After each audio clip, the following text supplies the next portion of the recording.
मर्द रांगडा दिलाचा राजा अस्सल फौलाद तू, अस्सल फौलाद तू, मनात माया डोळा निखारे वाघाची औलाद तू, वाघाची औलाद तू, वाघाची औलाद तू।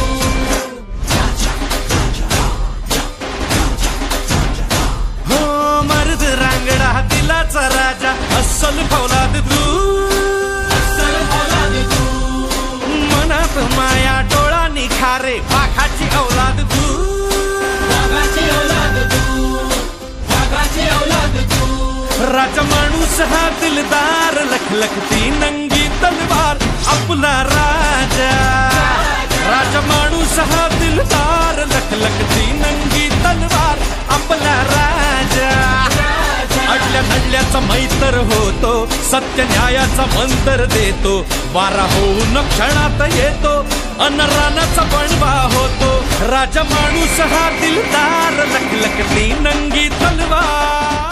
जिल्ह्याच्या विकासाचे स्वप्न उराशी बाळगून 24 तास जनतेसाठी झटणाऱ्या पालकमंत्री दीपक केसरकर यांनी गेल्या 5 वर्षात कोट्यवधी रुपयांचा निधी जिल्ह्यात आणला। येथील रस्ते, पाणी, वीज आदी मूलभूत सुविधांसमवेत सर्वसामान्य लोकांच्या हाताला काम, महिलांना व युवकांना रोजगार देण्यासाठी अहोरात्र झटणाऱ्या पालकमंत्री केसरकर यांचा वाढदिवस उद्या दिनांक 18 जुलैला होत आहे। या निमित्त ब्रेकिंग मालवणीच्या माध्यमातून त्यांच्या राजकीय प्रवासाचा घेण्यात आलेला धावता आढावा।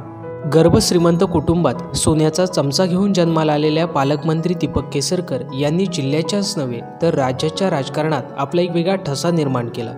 गृहराज्यमंत्री पदासारख्या महत्त्वाच्या मंत्रिपदावर असताना सुद्धा त्यांनी आपले पाय नेहमीच जमिनीवर ठेवले। त्यामुळे राज्याच्या राजकारणातील महत्त्वाचा दुवा असलेले केसरकर सर्वसामान्यांसाठी हक्काचे भाई ठरले आहेत। कोणत्याही माणसाला आपत्कालीन परिस्थितीत मदत करणे हे भाईंचे नित्यनेमाचेच काम।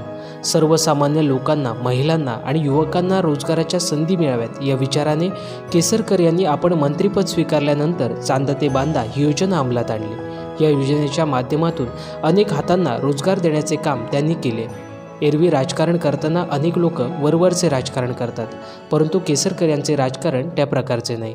शिवसेना प्रमुख बाळासाहेब ठाकरे यांनी दिलेल्या शिकवणीनुसार 80% समाजकारण आणि 20% राजकारण हा वसा घेऊन केसरकर यांनी नेहमीच आपला राजकीय प्रवास सुरू ठेवला।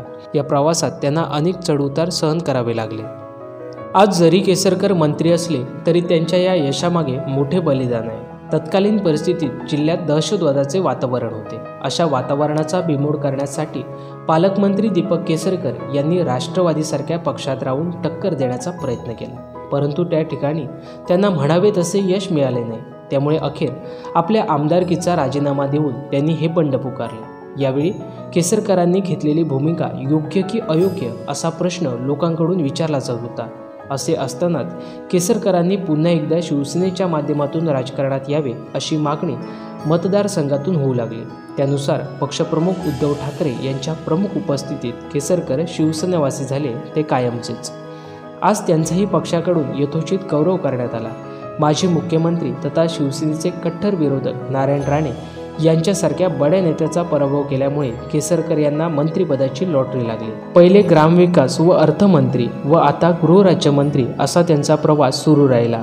आपण एक दिवस पालकमंत्री म्हणून जिल्ह्यात येऊ असा शब्द केसरकरांनी खरा ठरविला आणि ते यशस्वीरित्या आपली जबाबदारी सांभाळत आहेत। 5 वर्षाच्या मंत्रिपदाच्या काळात शिवसेना पक्षप्रमुख उद्धव ठाकरे, मुख्यमंत्री देवेंद्र फडणवीस, रवींद्र चव्हाण, खासदार विनायक राऊत, जिल्हाप्रमुख वैभव नाईक आदींच्या सहकार्यामुळे कोट्यवधी रुपयांचा निधी त्यांनी जिल्ह्यात आणला। यात मुख्य जिल्हा रस्ते, राज्य महामार्ग, वनपर्यटन, ग्रामीण पर्यटन, जलसंधारण, बंधारे, शाळा दुरुस्ती, मच्छीमारांचे बळकटीकरण, बंधाऱ्यांचा विकास, आरोग्य सेवा, कृषी क्षेत्राचा विकास अशा विविध क्षेत्रात आजपर्यंत 2729 कोटी रुपये त्यांनी उपलब्ध करून दिले। त्यांच्या या कल्पक बुद्धीचा जिल्ह्यातील नागरिकांना मोठा फायदा झाला। चांदा ते बांधा या योजनेच्या माध्यमातून सर्वसामान्य महिला आणि युवकांना घरबसल्या रोजगार मिळवून देण्यासाठी कुक्कुटपालन, शेळ्या मेंढ्या पालन असे उपक्रम राबविले। तसेच व्यावसायिक, उद्योजक, मच्छीमार आदींचे बळकटीकरण करण्यासाठी त्यांनी आपला प्रवास सुरू केलेला आहे। तळागाळातील माणसाला माझ्या माध्यमातून झालेल्या विकासाचा फायदा झाला पाहिजे असे केसरकर नेहमी सांगतात। त्यांच्या या स्वप्नाला मूर्त स्वरूप देण्यासाठी शिवसेनेच्या अन्य पदाधिकाऱ्यांसह जिल्हा प्रशासनाचा तितकेच योगदान आहे। त्यामुळे त्यांचे स्वप्न साकार होण्यासाठी आता येणाऱ्या विधानसभा निवडणुकीत पुन्हा एकदा येथील जनतेने त्यांच्या पाठीशी उभे राहणे गरजेचे आहे। अशा या बहुगुणी नेतृत्वाला ब्रेकिंग मालवणी परिवाराकडून व सिंधुदुर्गवासियांकडून त्यांच्या वाढदिवसाच्या हार्दिक शुभेच्छा।